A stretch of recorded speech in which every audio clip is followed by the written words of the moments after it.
Значи, само мала корекција, не сме прва онлайн продавница што е изворно македонска, се проширивме со наши фирми представништва надвор од Македонија, што не сакам сепак нели да го земеме епитетот од некои други пред нас што почнаа да работат. Ние сме сепак и релативно млада компанија, 4,5 години сме до сега и баш таму ни лежат и најголемите грешки при брзото ширење надвор од Македонија, ќе збориме за тоа малку подоцна.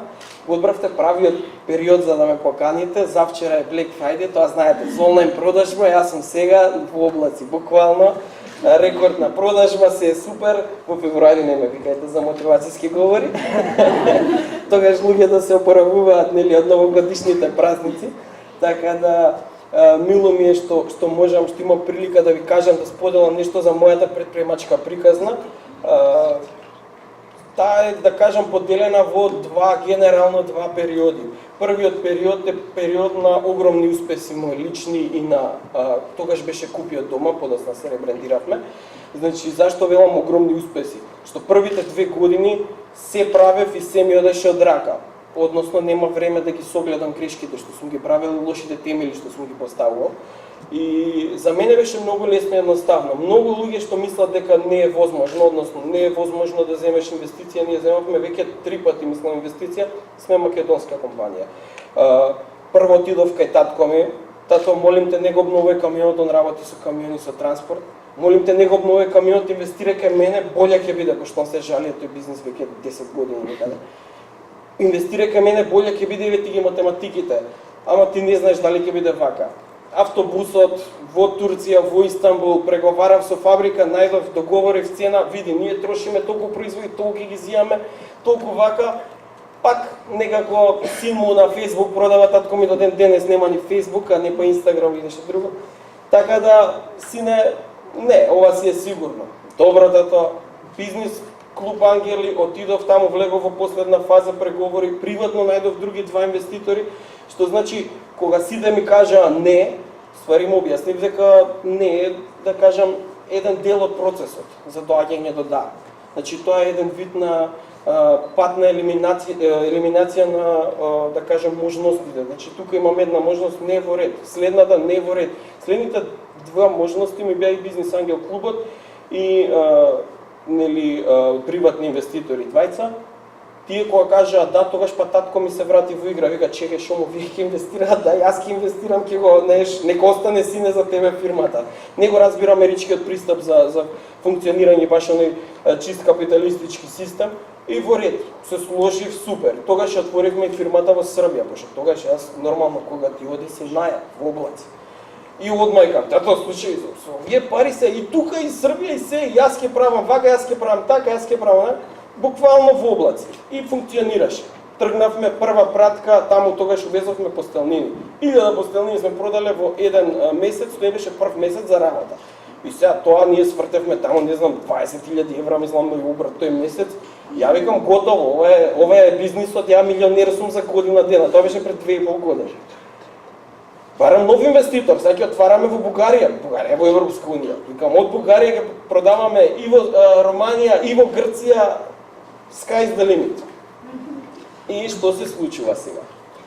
Компанијата основавме јас и мој партнер, двајца. Вработивме уште 3 луѓе. Супер функциониравме, 5 луѓе. Знаете, 5 луѓе кои што може да растурат, ти ќе одиш по нив, ќе зачистиш, ќе собереш, некако ќе биде чисто, кога ќе дојдат гостите дома, знаеш, ќе изгледа културно. Сега 10 луѓе кога почнаа да растураат, кога станавме 10 вработени, ја почнав да спијам на работа и пак беше прљав. Значи, ги избрзав сите тие работи, темелите не беа убаво поставени и се што се случува? Испиеш на работа и се мачиш, 4 години не отидов на одмор, до ден денес не сум отишол, 5-та ќе отидам, иначе ќе бидам сингл после долго време, имам ултиматум. Значи, што се случува сега од тој аспект? Функционираме 10 луѓе, спијам на работа, пак некако се бутка, на сила, на мускули, не убаво, ама се бутка работа. Моментално сме 20 вработени. Вие не знаете кој хал стана тогаш.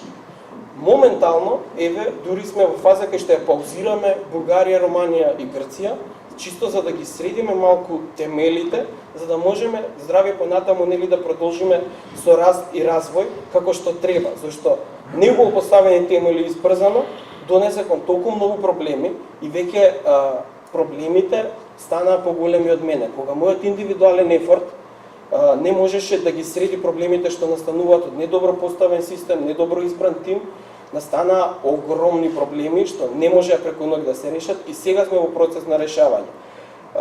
Што значи сега ова? Ова би било дека во бизнисот, предприемаштво, значи како и во други области од животот, буквално една, да кажам, брановидна крива. Што значи тоа? Сум добил некој година, 2 до 3 години, можеби ако преку сила, кај што сум бил, што се вика, на врвот, сега малку имам и тежок период, што навистина е тешко да останеш долгорочно мотивиран. Зашто краткорочно мотивиран, супер, продажбата од вчера ќе ме држи сега 2 недели, верувајте, немам проблем. Ама, долгорочно, што правиме, што животот не е една година, не е 2 години, значи тоа е буквално маратон. Како да најдеме начин долгорочно да останеме мотивирани? Зашто еве, како што ви кажав, сега јас имам период, можеби од минатиот јануари, кај што се борам сам со себе да бидам посреќен од што, нели, од што очекував да бидам. Единствен начин да го достигнете тоа е само среќа, да ја бркате среќата, не да бркате пари. За некој да, среќата ќе бидат пари, тој што е материјалиста, супер, бркај пари. Ма бркаш пари како секундарна цел, не бркаш пари како примарна цел. Односно, што те прави среќен? Убаво кажа дечко да вика, ја не сум многу за пред луѓе. Тоа е најубавиот момент, зашто се има само осознаено. Он знае дека сега ако излезе тука сега на бина, нема да му е најудобно, можеби нема да е најсреќен овде, ама ако го направи и го изорганизира настанот позади оваа завеса, он ќе биде најсреќен зашто убаво поминал добар настан. Тоа него ќе го направи среќен. Значи, има повеќе, знаете како имаше една многу смешна изрека, ој Гери Венерчак ја користи, вика 17-тиот вработен во Facebook има 17 милиарди долари вреди сега според акциите, нели? Вика, 99% од првиот човек на основаните компании, фронтмените, вика имаат нула, пошто им пропаѓаат бизнисите, 99% од бизнисите во Америка пропаѓаат од први 3-4 години.